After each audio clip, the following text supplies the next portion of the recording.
Obviously ये season क्या उम्मीद रखते हो? ऑब्वियसली खास करके पर्सनली आपके लिए बहुत चैलेंजिंग रहेगा because you have been out of the Indian team, but proof करने का है ये सीज़न आपके लिए। आ, मुझे लगता है कि जितना साल खेल चुका हूँ ना, मेरे को अभी किसी को प्रूफ नहीं करना है कि मैं क्या हूँ, क्या बॉलर हूँ। मुझे लगता है कि वो मेरे ही सेटिस्फैक्शन के लिए बहुत इंपॉर्टेंट है कि अभी भी इतने टाइम लॉन्ग टाइम के बाद भी मैं keep playing all the format जो भी है।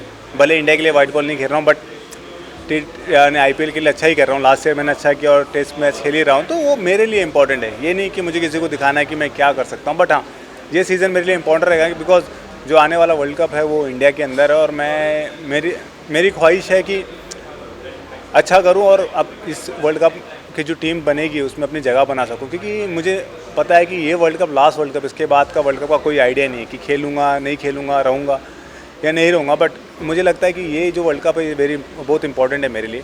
और क्योंकि काफ़ी टाइम से जो सिचुएशन चल रही है, जो भी आ रहा है, उन्हें मैचेस मिल रहे हैं नहीं मिल रहे हैं, बट मुझे लगता है कि ये IPL के बाद डिसाइड होगा कि कौन क्या रहेगा, क्योंकि ज़्यादा मैचेस नहीं है वर्ल्ड कप से पहले जो भी है। बट अगर ये IPL में अच्छा करूँगा तो डेफिनेटली मुझे लगता है कि चांस मिलने के और वर्ल्ड कप टीम में आने का चांस बनता है। ऑब्वियसली बात जब आती है ICC इवेंट्स का, और एक इम्पॉर्टेंट मैच है वो वर्ल्ड टेस्ट चैंपियनशिप फाइनल, और Umesh Yadav will definitely be in that Indian 11 Indian side. तो ऑब्वियसली हालांकि एक सेटबैक जरूर है, जसप्रीत बुमराह नहीं रहेगा, तो ज़्यादा से ज़्यादा दावेदार आपके ऊपर रहेगा और लाइक्स ऑफ शमी और सिराज। तो कैसे देखते हो world test championship final at the Oval and against Australia?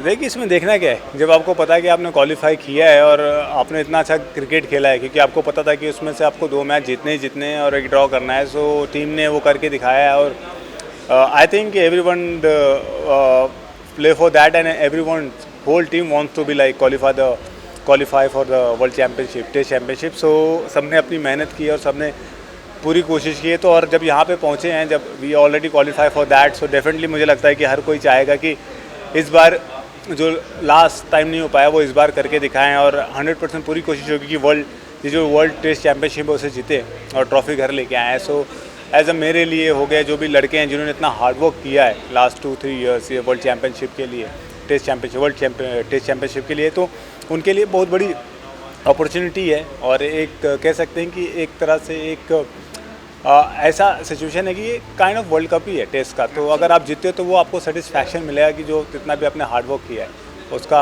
आपको फल मिला है। तो मुझे लगता है कि वी आर रेडी और इस बार पूरी कोशिश करें कि ये वर्ल्ड टेस्ट चैम्पियनशिप जीते। ऑब्वियसली बुमराह का ना रहना ये कितना सेटबैक है?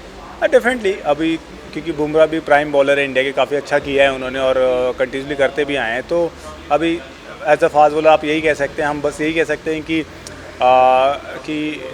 Will like fit as soon as possible, और उनके लिए दुआई कर सकते हैं कि अभी की जितने जल्दी वो वापस आ जाएं फिट होके, and just like faster recovery for him. And कि आप क्योंकि कुछ कह नहीं सकते कि जिस हिसाब से वो खेल रहे थे, जिस हिसाब से आपको अभी भी लोग मैचेस होते हैं, तो यू फील दैट कि अगर बुमराह होता तो शायद सिचुएशन कुछ और होती, जो टेस्ट मैच ही ना हो, जैसे वनडे T20 भी हो। सो वो सारी चीज़ें आप जब लगता है कि प्लेयर नहीं होता तो आप मिस करते हैं। तो मुझे लगता है कि हर कोई भी वही सोचता है। तो बट वी जस्ट होपफुली कि जितने जल्दी वो as soon as possible he will get like recover from his injury and just come back to the ground like, और टीम को ज्वाइन करें।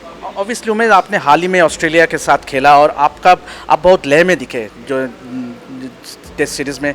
तो बात जब आती है ऑस्ट्रेलिया के, how do look at Australia in England, क्योंकि कंडीशंस हमारा यहाँ का जैसा नहीं रहेगा। ओवल में it will be sink and swim, और ख़ास करके उनका जो मेन बॉलर्स रहेगा, fast bowlers, I am talking of the fast bowlers, Cummins, Hazlewood सब रहेगा, स्टार्क सब रहेगा। तो how do look forward to the challenge? Obviously हमारे पास भी वो एक्सपीरियंस बैटर्स है, तो how do look forward to the challenge against Australia? Because this is not a challenge for us only, it is a challenge for them only, because they are not also used to the play in this such a condition like swing and the seaming condition. Because everyone knows that Australian wickets is not like that, because in the Australia wicket they have only pace and bounce. So but England condition and situation for both of us is the same, but we still has some similar thing in the India a little bit, because we like usually to play swing playing in the swinging condition also, because in the winter you know that there is a like weather and the forecast is like that, so and the winter is like little bit colder here, so you already play kind of wickets and seaming and seam conditions, so मुझे लगता है कि हमारे लिए better होगा. और this is not for us, like जैसे मैंने आपको मैंने बोला, उनके लिए भी चैलेंजिंग है क्योंकि उनको भी उस सिचुएशन में खेलना है, हमें भी उस कंडीशन और सिचुएशन में खेलना है. सो जो भी अच्छा करेगा वो विल डू बेटर, वो विल विन दैट. ऑब्वियसली मेरा अगला सवाल जुड़ा है वेदर को लेके ही. लास्ट टाइम हम जब वर्ल्ड टेस्ट चैंपियनशिप फाइनल खेला था साउथम्पटन में, rain played a huge part क्योंकि टॉस न्यूजीलैंड ने जीता था, पहले बल्लेबाजी किया था, and that first crucial hour was very important क्योंकि तो और आप खास करके आप थे नहीं उस टीम में. तो इस बार उमेश यादव हम सब उम्मीद करते हैं, एंड आई एम कॉन्फिडेंट कि आप रहेगा ही रहेगा. तो इस बार कैसे देखते हो ये चैलेंज? देखिए, कभी कभी फैक्टर ज़रूर काम करता है क्योंकि जब रेनिंग या वेदर कोल्ड होता है तो कभी कभी टॉस पे गेम चला जाता है क्योंकि आपको पता है कि जो टीम बॉलिंग करेगी उसको बेनिफिट होगा. सो वो चीज़ आप कह सकते हैं कि वो टैकल नहीं कर सकते, वो तो सिचुएशन और उस टाइम पे जुड़ा होगा कि क्या होता है क्या नहीं होता. बट कोशिश यही होगी कि सिचुएशन जो भी हो, या बैटिंग हो या बॉलिंग हो, और कंडीशन जो भी हो, क्योंकि मुझे लगता है we are believe in our team, और जो हिसाब से हमारा बैटिंग है, सो मुझे लगता है कि we are capable of that any kind of situation जो भी होगा. और एज अ बॉलिंग यूनिट कि जो हमारे बॉलर है, they also very experience now, और जिस हिसाब से मेजोरिटी हमारा सबके पास स्विंग है, सीम है और पेस भी है. So 100% we are trying our best कि इस बार ट्रॉफी जीत के. ऑब्वियसली उमेश, एक अच्छी खबर है आपके लिए और केकेआर के लिए है कि शार्दुल ठाकुर भी इस बार जुड़ चुका है, और ख़ास करके भारत अरुण, जिनके साथ आपने बहुत देर तक वक्त बिताया ड्यूरिंग द इंडियन टीम कि तो how it's kind of a reunion. आप भारत भाई और शार्दुल कैसे दिखते हो ये कैमरेटरी?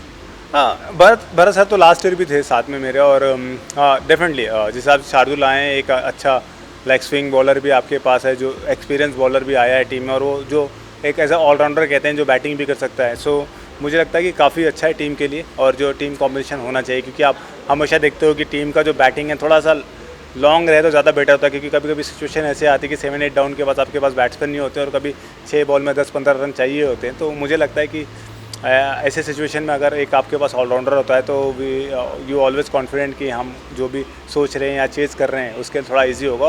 और शार्दुल हिसाब से बॉलिंग भी कर रहे हैं अभी, सो मुझे लगता है is good for the team, और मुझे लगता है कि he will do good for the team. How do look at the balance of KKR bowling? Obviously Eden Gardens में मैचेस होंगे, अब cricket will be returning, IPL will be returning to Eden Garden, क्योंकि Eden Gardens का wicket कुछ सालों से pace bowlers को favour कर रहे हैं. तो how do look forward to playing, and how do look at the makeup of the bowling unit?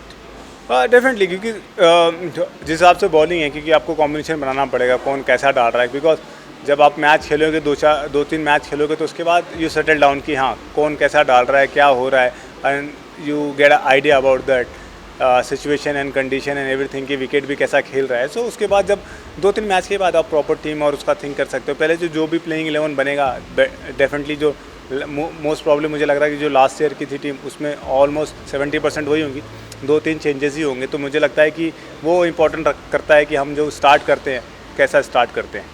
आखिरी सवाल, श्रेयस का ना रहना it's a kind of a setback, और नीतीश राणा के बारे में क्या कहेंगे? देखिए, अब ये एज अ प्लेयर आप कह सकते हैं कि सेटबैक हमेशा ही होता है ये, क्योंकि आप इंजरी कभी भी आ सकती है, तो कुछ कह नहीं सकते हैं. बट वी जस्ट होपिंग कि he will get well soon and just join the team as soon as possible. और नीतीश का देखा जाए तो he is a good experience and who like play for KKR from the long time. So मुझे लगता है कि he's the best option for the team, and और जिस हिसाब से उन्होंने डोमेस्टिक में भी उनको आइडिया है, और कह सकते हैं कि एक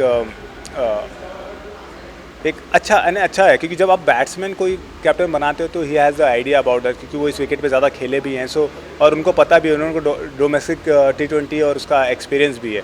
तो मुझे लगता है कि बेस्ट चॉइस वही थे, और मुझे लगता है कि सही चॉइस की है. Extra time.